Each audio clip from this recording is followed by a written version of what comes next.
Le damos la bienvenida al doctor Óscar Ruiz Tobar. También de la Universidad Politécnica de Santa Rosa Jáuregui, presentamos a la maestra Evangelina Cepeda García, quien ha colaborado con universidades públicas y privadas en el diseño y elaboración de material didáctico, impreso y digital, cursos en línea para bachillerato, posgrado y formación de profesores, libros de texto y guías de trabajo. La creación de espacios virtuales de aprendizaje, análisis, planificación, desarrollo e implementación en diversas plataformas educativas. Sean ustedes bienvenidos. Para efecto de esta presentación me permitiré realizar la exposición de la ponencia de inclusión y otras exclusiones que se desarrolló en conjunto con la doctora Evangelina Cepeda García, a quien agradezco su participación y apoyo en este proceso. Pues este es una reflexión teórica que realizamos en torno a un proyecto de intervención con respecto a procesos de intervención educativa en torno a la discapacidad, que pues nos ha dado una serie de conclusiones interesantes en este punto que estamos muy contentos de poder socializar con ustedes. Si gustan, pasamos a la que sigue, por favor.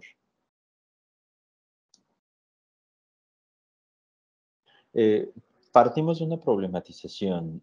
Consideramos que la discapacidad en épocas contemporáneas incluso puede ser considerada como un castigo divino y ha transitado nociones distintas con el paso de los años. Está la incapacidad, la minusvalía, las capacidades diferentes y la discapacidad en cuanto tal, haciendo pues algunas adecuaciones con respecto a las preposiciones que la anteceden para marcar ciertas diferencias. Sin embargo, en la reflexión pues, conceptual que realizamos, entendemos que los términos no terminan de significar esta condición de vida sin recurrir a la exclusión.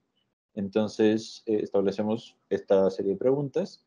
¿Qué o quién determina la capacidad del ser humano? Si son las personas, el entorno o en realidad puede llegar a ser la imbricación de ambos. Vamos a pasar a la siguiente.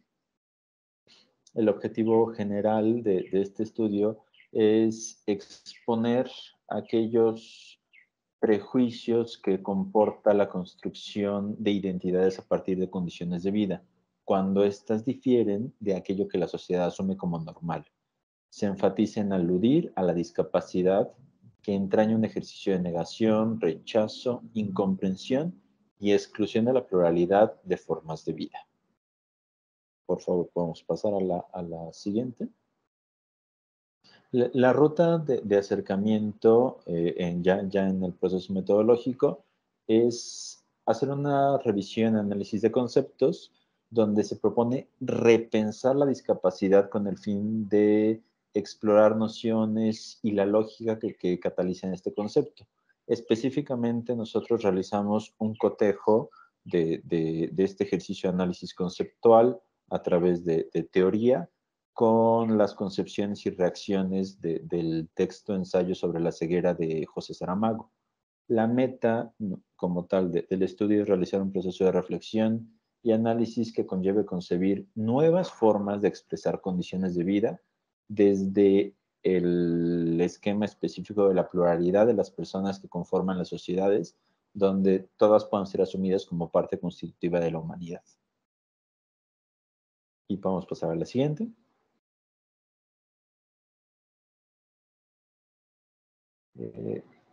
Un poco las orientaciones es que la discapacidad se define de manera científica y legal. Es la forma de definir de manera científica y legal a las personas que poseen una condición de vida asociada a la diferencia física, intelectual y socioemocional.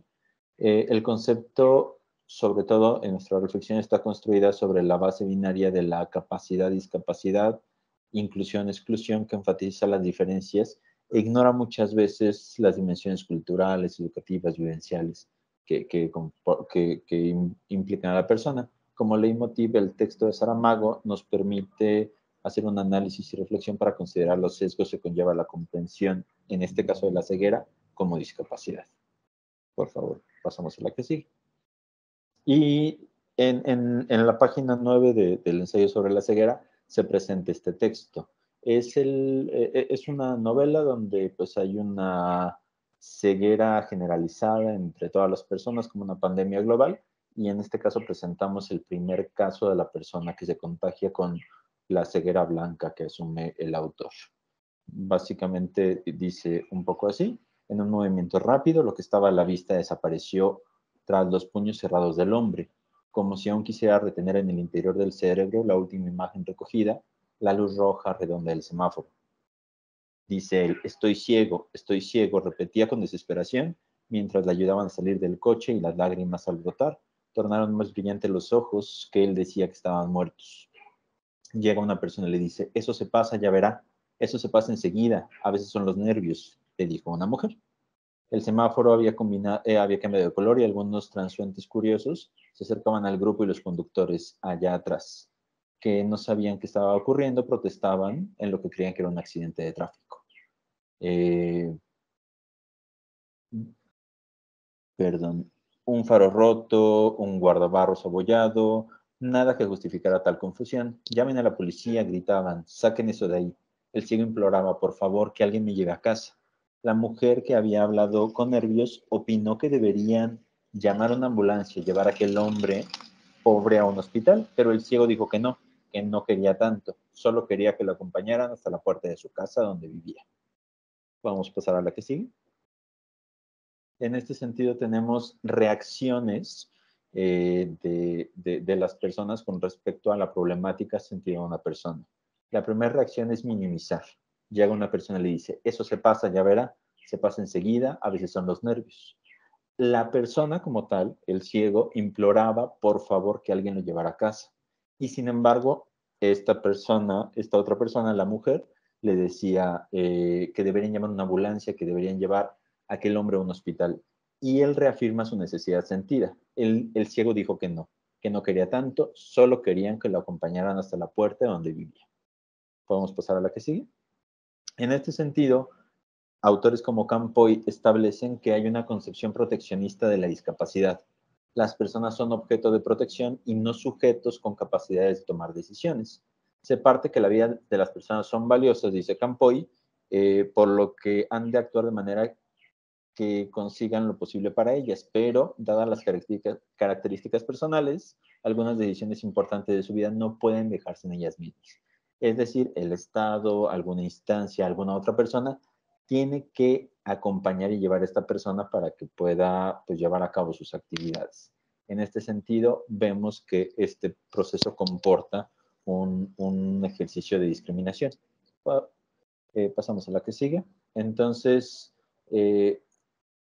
profundizamos un poquito en cómo se construyen las identidades. Martínez Ojeda establece que la construcción de una identidad, ya sea colectiva o individual, depende de la ubicación espaciotemporal y distintas representaciones, a través de un mecanismo simbólico donde la categoría del otro, la noción del otro, es importantísima. Se busca explicar el mundo y sus complejidades desde un ejercicio dicotómico: lo conocido, lo desconocido, lo bueno, lo malo, lo normal y lo anormal, extraño y diferente. Aquí se fundamenta la concepción de la discapacidad. Pasamos a la que sigue.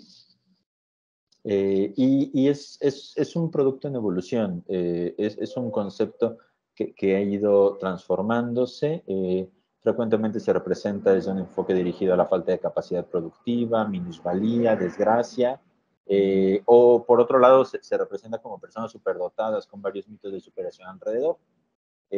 Esto lo establecen autores como Cortés y Arévalo, y Islas realiza un ejercicio muy interesante desde el CONAPRED, donde establece que en muchos términos la persona con discapacidad ha tenido como estas variaciones. Se le llama con capacidades diferentes: minusválido, inválido, incapacitado, lisiado, retrasado, subnormal, y esto implica connotaciones despectivas que denotan inferioridad, ineptitud, dependencia, paternalista, una concepción más respetuosa de la autonomía, diversidad y varias situaciones más. Maestro, le quedan 5 minutos. Gracias. Muchas gracias. Pasamos a la que sigue, por favor. En este sentido,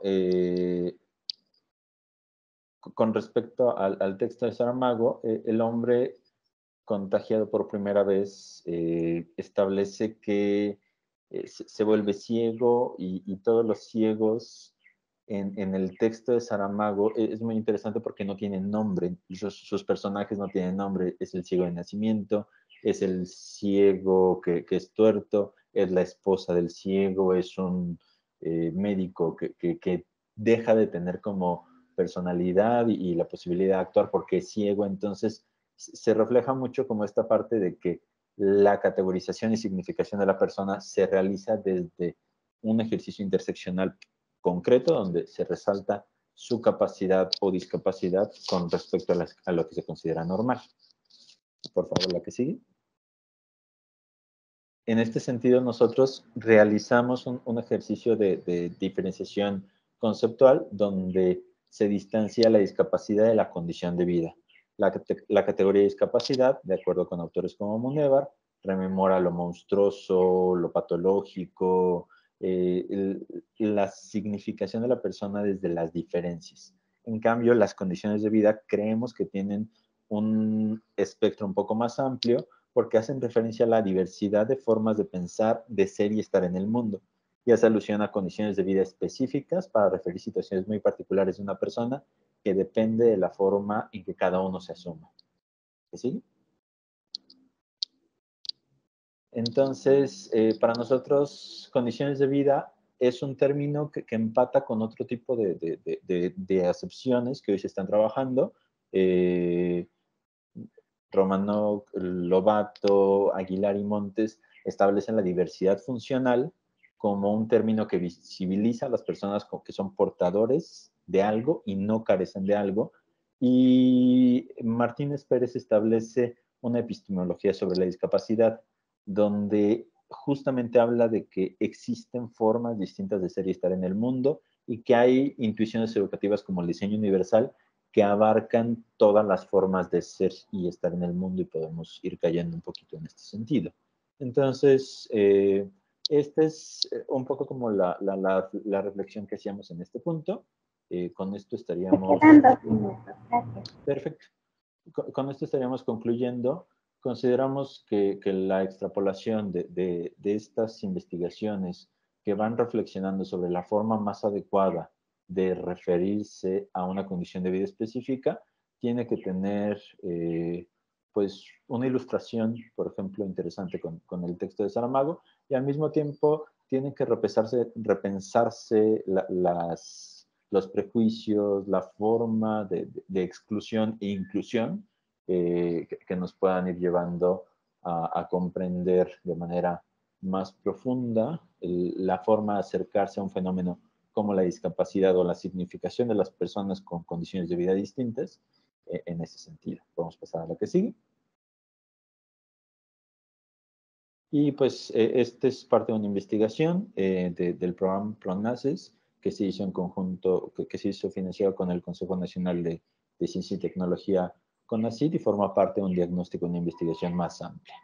Y por último, pues se presentan las referencias que forman parte del proceso de este informe, y pues agradecemos encarecidamente la oportunidad de socializar estos hallazgos el día de hoy aquí con ustedes en este pues, encuentro académico que creemos que tiene mucha pues, posibilidad de retroalimentar estas concepciones. Muchísimas gracias y bonito día.